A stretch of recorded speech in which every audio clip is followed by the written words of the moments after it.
Question number 12 काफी आसान सा है ये। इसमें हमें क्या गिवन है कि हमें एज्यूम करना है कि each child born is equally likely, मतलब हर बच्चा जो भी पैदा होगा वो इक्वली लाइकली है, बॉय हो चाहे गर्ल हो, ये हमें लिखा हुआ है। फिर फुल स्टॉप है।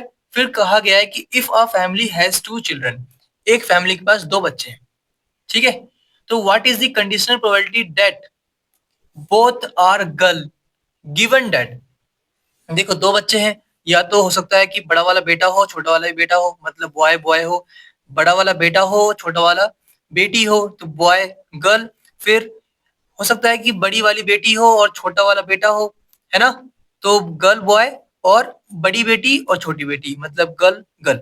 ओके, तो ये चार आउटकम्स पॉसिबल है। अगर दो बच्चे हैं घर में तो इनमें से कोई ना कोई होगा, है ना। समझ में आई बात। फिर कहा क्या गया है इसमें कि प्रोबेबिलिटी फाइंड करनी है कि बोथ आर गर्ल, दोनों गर्ल हो, इसकी प्रोबेबिलिटी फाइंड करनी है। फिर कहा गया है गिवन दैट, क्या गिवन है कि यंगेस्ट इज अ गर्ल, तो किसकी प्रोबेबिलिटी निकालनी है, ई क्या होने वाला है, बोथ आर गर्ल, मतलब जी जी। और क्या गिवन है हमें, हमें गिवन है कि यंगेस्ट, यंगेस्ट का मतलब क्या होता है, छोटा, ठीक है। ओल्डेस्ट मतलब होता है बड़ा, ये बात याद रखना। कुछ बच्चों को इसमें डाउट होता है, यंगेस्ट मतलब क्या होता है। यंगेस्ट मतलब होता है, यंगेस्ट मतलब छोटा, मतलब छोटी वाली जो हो गर्ल हो, इसकी प्रोबेबिलिटी ये हमें गिवन है। और प्रोबेबिलिटी निकालनी है कि दोनों गर्ल है।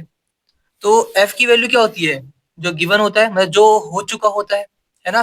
तो यंगेस्ट गर्ल है, मतलब बताओ गर्ल में इसमें से छोटा किस में गर्ल है, गर्ल चाइल्ड किसमें छोटी सी है बताओ। बॉय बॉय, इसमें तो गर्ल ही नहीं है। बॉय बड़ा है, गर्ल छोटी है ना, बॉय गर्ल। तो ये आएगा हमारे पास इसमें, बॉय बड़ा फिर गर्ल छोटी है। फिर गर्ल बड़ी है बॉय छोटा है, ये नहीं चाहिए। फिर गर्ल बड़ी है और गर्ल ही छोटी है ना, तो हमें छोटी जो चाहिए वो गर्ल चाहिए, तो इस केस में भी छोटी क्या है, गर्ल है, तो ये भी चलेगा। सिंपल सी बात समझ में आई।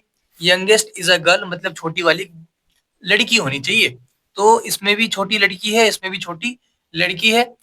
डन। तो ये आ चुका है हमारे पास। हमें निकालना है कि प्रोबेबिलिटी, हमें क्या निकालना है, प्रोबेबिलिटी ई की, जब एफ हो चुका, ई क्या है, बोथ आर गर्ल, और क्या हो चुका कि जो छोटी वाली है वो गर्ल है, वो हो चुका है, ठीक है।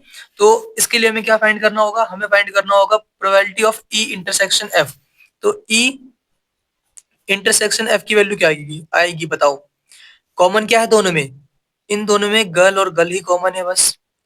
अब आपको प्रोबेबिलिटी निकालनी है इन सब की ताकि आप अप्लाई कर सको।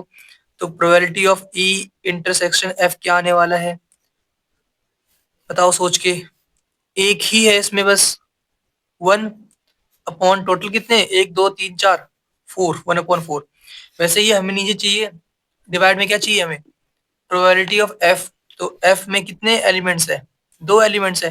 तो यहाँ से अगर मैं पूछूं कि प्रोबेबिलिटी ऑफ एफ क्या होगा, तो आप क्या बोलोगे कि सर दो एलिमेंट है मतलब टू अपॉन एक दो तीन चार फोर, टू अपॉन फोर मतलब सर वन बाय टू आएगा। सही बात है, वन बाय टू आएगा। इसके बाद हमें निकालना जो है वो निकाल लो। हमें निकालना है प्रोबेबिलिटी ऑफ ई जब एफ हो चुका, इसकी वैल्यू क्या होती है हमारे पास, इसकी वैल्यू ये होती है probability of E intersection F upon में प्रोबेबिलिटी ऑफ एफ। इसकी वैल्यू क्या है हमारे पास, वन अपॉन फोर, तो वन अपॉन फोर पुट कर दो। डिवाइड में क्या आएगा, वन अपॉन टू। तो ये आ चुका है, मतलब one upon four into two upon one, two से टू कैंसिल, तो यहाँ पे वन बाय टू बचेगा। ये हमारा आंसर आ गया। ओके, तो फर्स्ट पार्ट तो कंप्लीट हो गया। ऐसे ही सेकेंड पार्ट भी सॉल्व कर लो, ये वाला। तो हमें क्या गिवन है इसमें, at least one is a girl, इसकी प्रोबेबिलिटी फाइंड करनी है। सेम, बोथ आर गर्ल है मतलब दोनों के दोनों गर्ल ही है। तो प्रोबेबिलिटी बताओ कि at least one is a girl. तो एफ क्या होगा, एटलीस्ट मतलब कम से कम, क्या कम से कम, एक गर्ल होनी चाहिए, एक लड़की होनी चाहिए। तो कम से कम किसमें है बताओ, इसमें भी है एक गर्ल, इसमें भी है, इसमें भी है, तो तीनों के तीनों ही आएंगे एफ के अंदर, है ना। तो बॉय गर्ल, गर्ल बॉय, या गर्ल गर्ल, तीनों के तीनों आएंगे। इसके बाद कॉमन निकालना होता है हमें, तो probability of E intersection F direct लिख दूं मैं यहाँ पे, बताओ दोनों में कॉमन क्या है? बस जी जी, गल गल। तो गल गल की प्रोबेबिलिटी क्या होगी? 1/4। ठीक है, सेम वही काम हुआ है। Probability of E intersection F क्या आएगा? 1/4, क्योंकि ई और एफ में इंटरसेक्शन करने पे आपको सिर्फ जी जी मिलने वाला है। इसकी वैल्यू ये आ चुकी है। और प्रोबेबिलिटी ऑफ एफ क्या आएगा बताओ? कितने एलिमेंट्स है? एक दो तीन, 3 अपॉन टोटल कितने थे? 4, 3/4। तो अब हमें निकालना क्या है? हमें ये निकालना है प्रोबेबिलिटी ई की जब एफ हो चुका।